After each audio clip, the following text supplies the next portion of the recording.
Yes yes. అయితే ఇప్పుడు first ఫిలింకే ఈ రేంజ్ రెస్పెక్ట్ అనేది ఎర్న్ చేయగలిగారు కదా, మరి నెక్స్ట్ అంతే రెస్పెక్ట్ఫుల్గా మీ డాడీ తోటి, మీ చిరంజీవి గారితో, చరణ్ గారితో, అల్లు అర్జున్ గారితో, వర్ణనతో ఎప్పుడు ఏముంది లైనప్ నెక్స్ట్? చెప్పలేనండి నేను, బట్ ఉంటది బట్ కదా. ఉంది అంటే అప్పుడు మనం స్ట్రాంగ్ గా బిలీవ్ చేస్తేనే. డెఫినెట్లీ.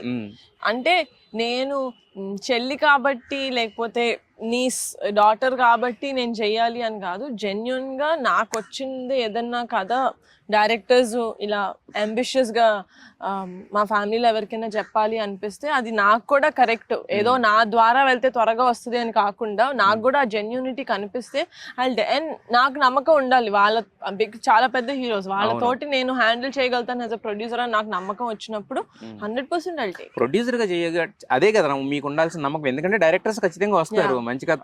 ప్రొడ్యూసర్ గా మీరు ప్రిపేర్డ్ కదా, ప్రిపేర్డ్. మీరు అడిగితే ఎవరు కదా అంటారు. అదే అంటున్నాను, అలా అనకూడదు కాబట్టి నన్ను చూడకూడదు అసలు. నేను అనేది అదేనండి. బట్ కాకపోతే ఏంటంటే నిహారిక తెచ్చింది అని అంటే నేను అంటాం అదే క్రెడిబిలిటీ మా ఫ్యామిలీ వాళ్ళకి కూడా రావాలి అంటున్నాను నేను. అది వచ్చింది అంటున్నాను నేను. అన్న ఈ సినిమా ఇప్పుడు కమిటీ కుర్రోళ్ళు అనే సినిమా ఇప్పుడు జస్ట్ కమర్షియల్ గా హిట్ అయి ఉంటే కనుక ఆ క్రెడిబిలిటీ ఉండదు.